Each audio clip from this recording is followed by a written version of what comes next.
For today's vlog, we are going to talk about game theory. There are several games that game theory analyzes.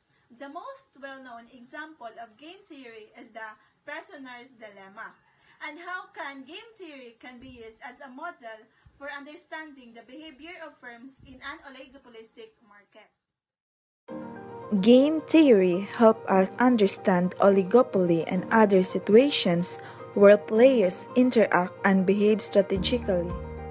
Oligopoly is a market structure in which only a few sellers offer similar identical products, so oligopolist has to figure out the environment before computing the best output.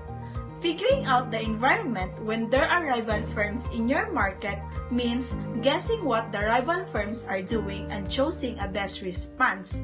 This means that firms in oligopoly market are playing the games against each other.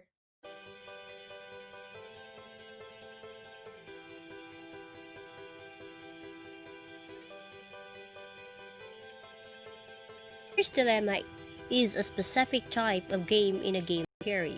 So when we see prisoner's dilemma, is a scenario in which the gains from cooperation are larger than the rewards from pursuing self-interest.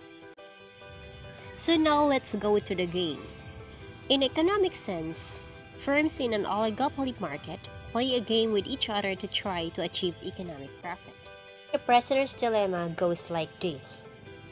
Suppose two people are suspect of a crime, and now must become prisoners. We will call them prisoners A and prisoners B. The police do not know who committed the crime, so they force the prisoners to play a game to see if they stay silent or betray each other.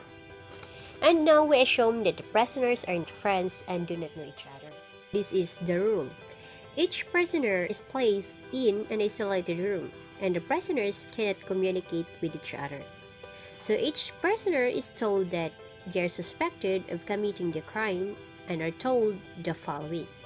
First, if both do not accuse each other of committing the crime and stay silent, then both will be sentenced to jail for 3 years. Second, if the prisoner accuses the other prisoner of committing the crime and the other stays silent, so the accused is free and the other prisoner is sentenced to jail for 10 years. And third, if both prisoners accuse each other, then both will be sentenced to jail for 5 years. Called the P of matrix. It is a table that shows all the strategies each player can make and lists the gains and losses of each player for every outcome.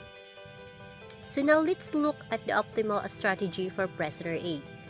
So prisoner A assumes prisoner B stays silent about the crime.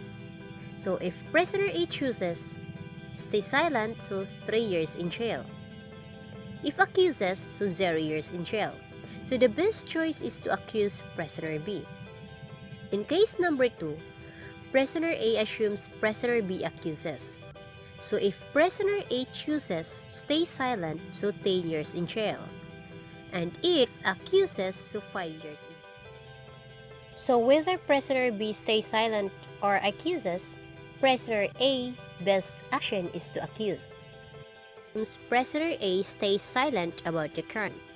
So if prisoner B chooses stay silent, 3 years in jail.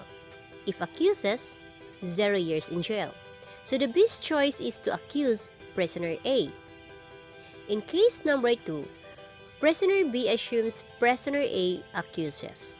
So if prisoner B chooses stay silent, so 10 years in jail. And if accuses, 5 years in jail. So the best choice is to accuse prisoner A. So whether prisoner A stays silent or accuses, so prisoner's best action is to accuse. One traditional example of game theory and the prisoner's dilemma in practice involves soft drinks. For example, Coca-Cola and Pepsi compete in an oligopoly and thus are highly competitive against one another so as they have limited other competitive traits. So considering the similarity of their products in the soft drinks industry, example varying types of soda, so any price deviation on part of one competitor is seen as an act of nonconformity or betrayal of an established type.